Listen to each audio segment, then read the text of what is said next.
Okay, sweeties. So, sweeties, wait lang, nagagalaw ang ating camera. Okay na ba lahat? Baka kasi, mag-ano na naman tayo. Ayan, sweeties. Okay, so, actually ito, hindi siya mic. Huwag kayong bobo dyan.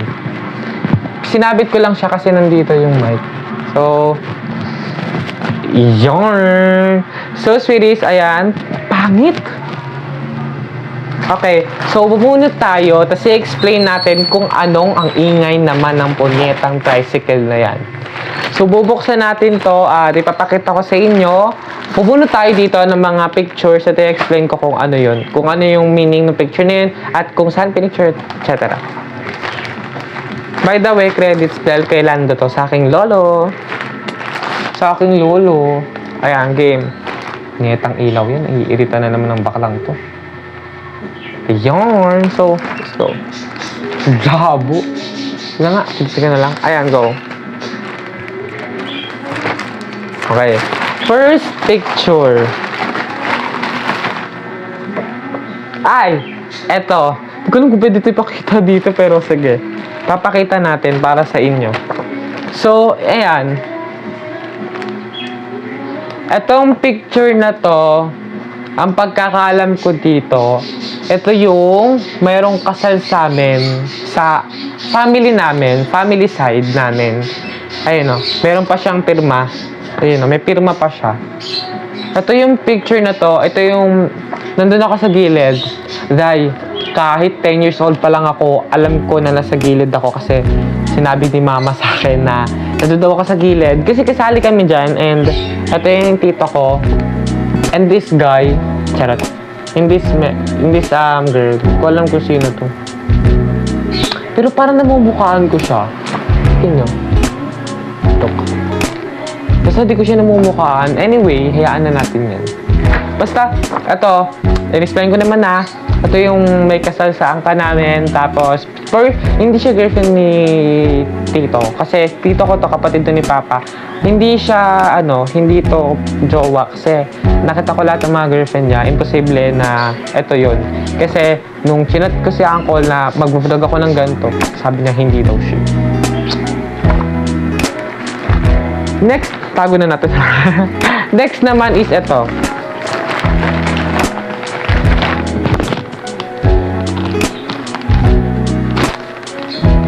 May pirma talaga siya, oh. So, itong picture na to ay si Lola Nine and Ate Nicole. Itong picture na to ay dito yung totoong bahay namin sa probinsya namin. So, yun lang. Yun lang natatandaan ko kasi bata pa yung tita ko dito, and imposible mang buhay pa ako nito. Dahil kung buhay ako, di sana mas matanda ako dito ngayon. Pero this picture, hindi talaga. Parang feeling ko, ito kasi totoo talaga na, totoo naman, bahay namin to, motor to ni Papa. And then, si Lola Nine and Ate Sheila. So, ayun lang yung alam kong memories namin dito. I mean, memories pala nila kasi wala pa pala ako dito. Next, dahil iba yung pinagkukuha natin. Ay, ito. Itong picture na to na may pirma ulit. Itong picture na to, ito yung meron kaming Batangas trip ng buong family namin. And itong picture na to yung first ever na nagpicture si Lolo kasama ang kanyang mga friends. Ayan. Ito kamag-anak namin to, and ito. Ayan. Ito lolo ko, and ito asawa to ng asawa ni Lolo. I mean, bobo. Ito si Lolo, ang asawa nito, kapatid nun, yung asawa nito. So, bale, itong dalawang to, ang asawa nila is magkapatid, which is yung lola ko, tsaka yung isa pa ko bang lola na dalawa sila magkapatid. So, yun. Ayan. Tapos ito yung pinaka-first ever Batangas trip namin since 2017. Pagkakatanda ko, 2017 yun. Kasi, itong picture na to, hindi ako yung kumuha ng litrato, pero kasama ko sa mga nagpa-print noon, nung 2018 na. Yung 2018, nagpa-print kami lahat ng mga pictures namin. Ito na siya. Di ba? Sobrang memorable talaga sa amin na ito. Okay, next is ito na. Ito.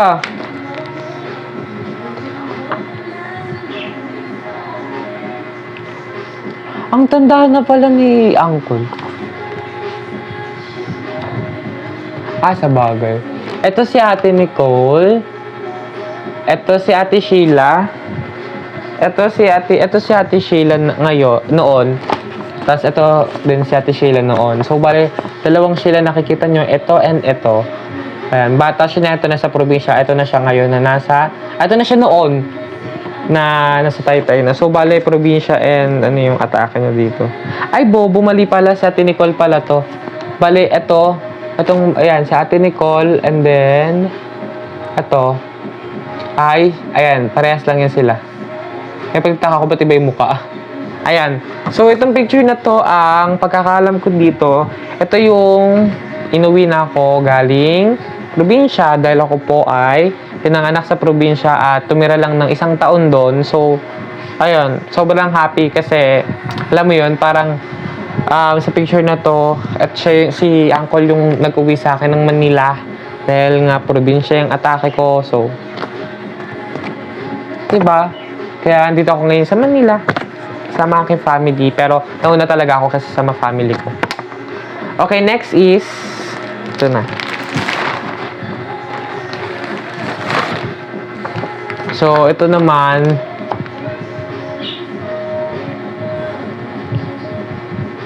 sabi ko na ay 2010. So, 2010 pala to. So, mali in-explain ko kanina. Tignan natin yung isa kasi magkakamali tayo.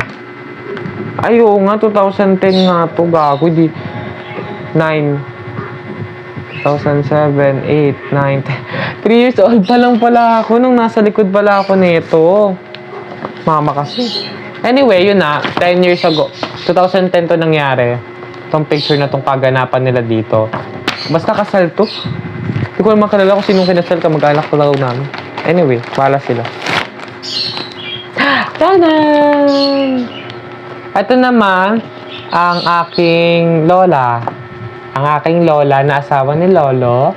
And si Ate Sheila. And Lola Nine. So, ito si Lola Nine. Tapos, ito si Lola Nine. Itong picture na to ay si Lola Nine. And itong picture na to ay si Lola Nini din. So, nauna tong picture na to or siguro something na nauna siya. Oo, nauna tong picture na to kaysa dito. So, ayan siya. Halata naman sa pagkuha ng litrato, medyo low quality pa yung picture. Maganda naman siya. Ang aking lola, namimiss ko na. So, ito, nasa heavy na si lola ko. And ito naman, nandito pa rin sa mundong to at nasa Taytay siya ngayon. So, diba? Ito yung birthday daw ni Ate Sheila. Ang yun yung sinabi sa akin, birthday daw to ni Ate Sheila kasi meron daw silang celebration doon sa Taytay since wala pa naman kami sa mundong to. Diba? So, lobat na rin ako. Yung wala pa ako sa mundong to, guys, ayan, ito daw yung first birthday ni Ate Sheila. At happy ako kasi pinento sa akin ni Mama lahat. So, thank you for my mom.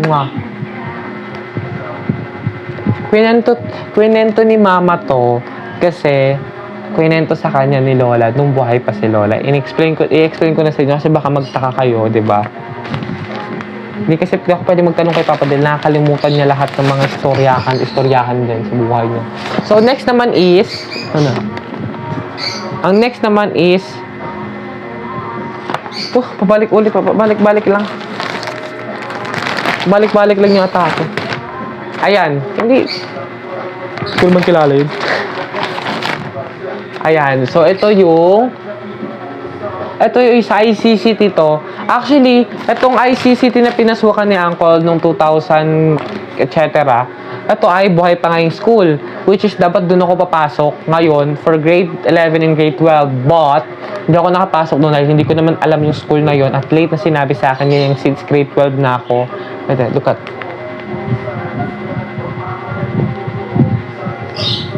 Ayan. Ito yung nakagraduate na si Uncle. Kamukha ko talaga siya. Hindi ko kamukha si Papa, pero kamukha ko si Uncle. Siguro kasi,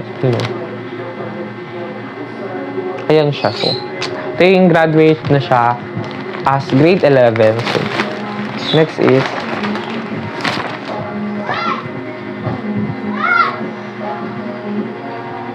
Ito, alam ko buhay na ako neto sa mundong to. Kasi, etong upuan na to, actually, meron akong vlog dyan. Balikan nyo na lang yung vlog ko na meron akong vlog sa kusina namin dyan na ito yung upuan na yon. Ayan, ito yon. Ay, hindi pala. Ay, oo ata. Basta balikan nyo yun. Basta yun yung magkaparehas. Tabi kasi ako lumabas eh. Parang ay to siya. Parang ramdam ko talaga ito yun eh. So for sure, buhay na ako nito kasi ang ganda na ng quality ng camera. Tapos, may mga ganito na siyang pakeme. Tsaka yung lolo ko, namimiss ko na talaga siya. Dahil, lolas boy ako guys. Hindi ako, kumbaga, hindi ako lolas boy ako and lolas girl ako. Ah! Charot! Okay, next is, ito. Pinaka-memory to sa akin. Itong ano na to, siguro itong sensation na to, hindi ko ito makakalimutan. Kasi this is the time na ito yung pinicturean siya ni tita na lasing na. Ayan, kita niyo naman yung mukha, lasenggo. Kamukha siya ni Papa pag nalalasing. I mean, hindi naman ganito malasing si Papa, pero yung mukha niya, like mukhang lasing pag natutulog, mukhang si Papa. Diba? Ito yung time na pinainom siya ng Alfonso na madami dahil naglalabanan sila ng basta yung hindi ano yun, basta chess, ayun, chess, bobo. Chess, naglaro sila ng chess and yan, ito ang binatnan nila, inom. Diba? Next naman guys is ano? Nalilito na ako sa mga ganyan. Ito naman si Papa Malek. Ayan. Ang pinsan ni Papa and meron siyang anak na 3. Bale, 2 kambal siya. Tapos isang panganay si Maki na pinsan ko ngayon. So, yun. Ito, etong background na to, sa Taytay to, which is ito yung bahay nila ngayon. So, yan si Lola, si Ate Sheila, si Ate Nicole. Yan. Diba? Kapansin nyo, wala pa akong entry. Nag-explain ako ng ibang picture na kahit alam ko, wala pa rin akong entry sa buhay nila. Ito, medyo tanda ko to. Kahit hindi to, hindi to in-explain ni Mama. Pero ito si Lola Erine, si Lola Luncia, si Lola Nine. Ayan, silang 3 yan. Tres Marias. Lobota kasi ako. Tres Marias yung atake nila dito, Mi. Gusto nila, sila dito? Pa-girl. Charos. Sila? Ito yung nag-vacation sila. Hindi ako kasama nito. Pero, 2012 or 13 to. Kasi, bumalik kami ng probinsya para sikasuhin yung mga papers ko. So, tanda ko to. Okay, next.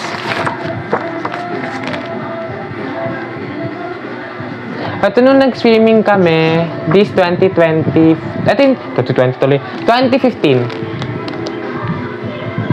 Last swimming namin, nung kasama namin si Lola. Ito na yung 2015 kasi nga, ayun nga, si Lola nga.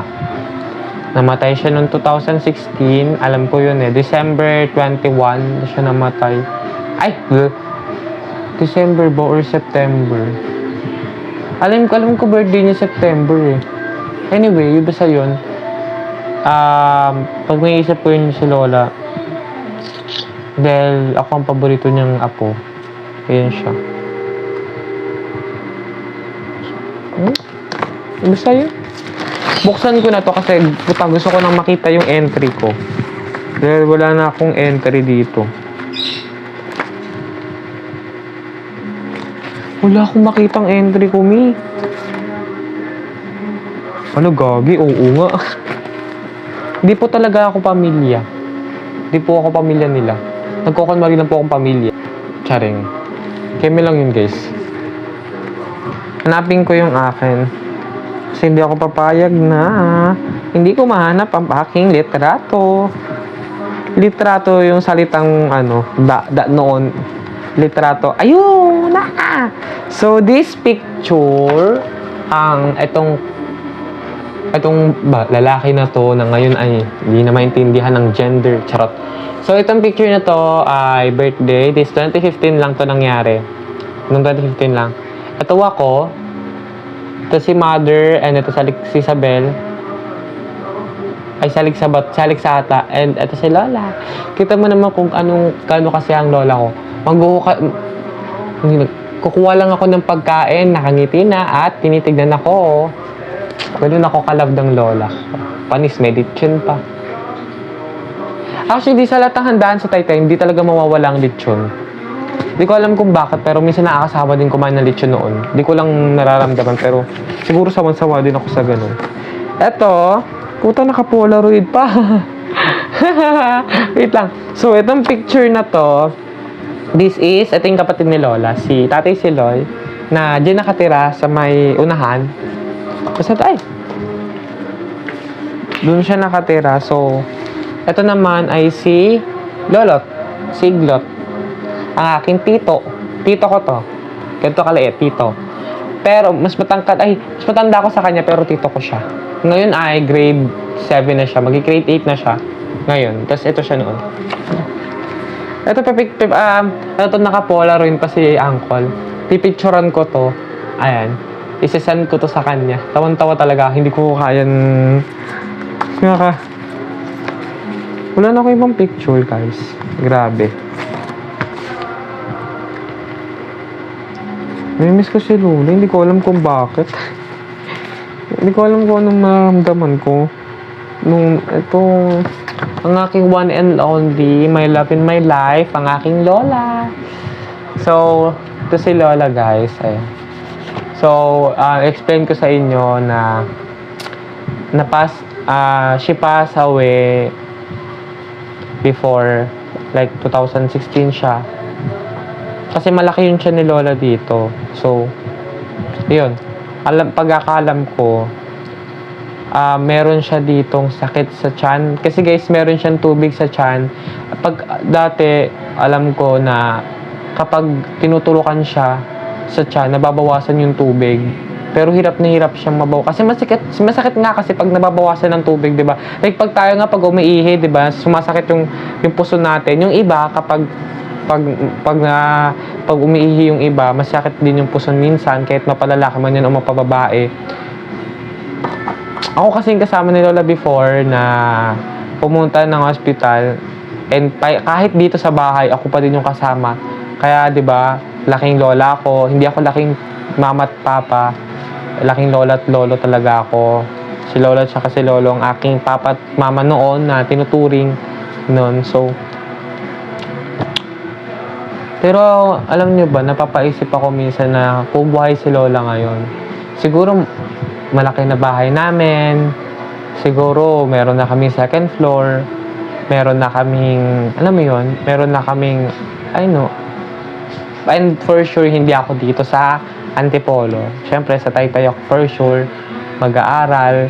Sa Taytay ako, yun na yung nararamdaman ko na noon kasi hindi ako pinapa-uwi sa Antipolo. Dahil dito sa Antipolo, hindi ako pinapa-uwi ni Lola dahil gusto niya nandun ako sa Taytay and pag-aaralin niya ako.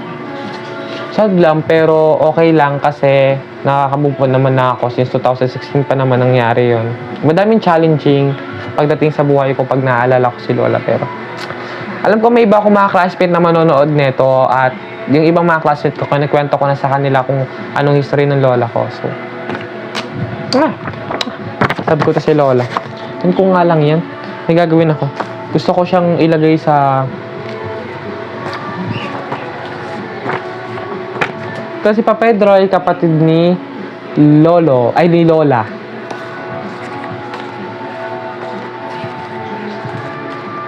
Ang gagaling ng mga picture, no? Latang alam mo talagang mga sinauna pa. Ito yung ICCT na sinasabi ko. Correct me if I wrong kung ICCT to. Kasi sabi ni Papa, doon daw nag-aral si Uncle ng college, tsaka high school, tsaka senior high. So for sure, ICCT to. Ayan, ICCT yan for sure. Ito yung graduated na siya. Talino to eh. Hindi ko alam bakit hindi ako nagmana sa kanya. Charot. Hala, si Mimim. Si Mimim ba to? Si Mimim. Ha? Grabe, ang tagal na pala namin magkakasama nila, Mimim. Si Mimim ba to? Si Mimim ay... Ito yung picture na to. Ito si Mimim, ano to? Ano to, hindi namin siya kamag-anak. Pero, talang tinuturing namin siyang kamag-anak namin kasi matagal lang kami magkakasama nito nila Mimim. Ayan, si Mimim, ito yung bahay nila Mimim. Ayan. Diyan lang. And, friend ko ang kanyang anak na bunso. Kababata ko. And, sobrang love na love ko yung friend ko na yun. Wala, hindi siya puta. Naglag na. Wala. Pansin siya nalaglag. Ayan. Pipicturean ko nga to. Baka si Mimi, tawan-tawa talaga ako. May mga nakukuha talaga akong picture dito, guys, na sobrang happy. Ayan, so, yun lang.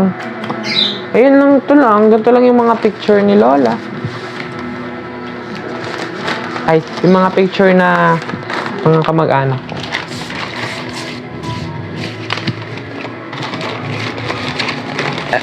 Punyeta, ang hirap naman ito.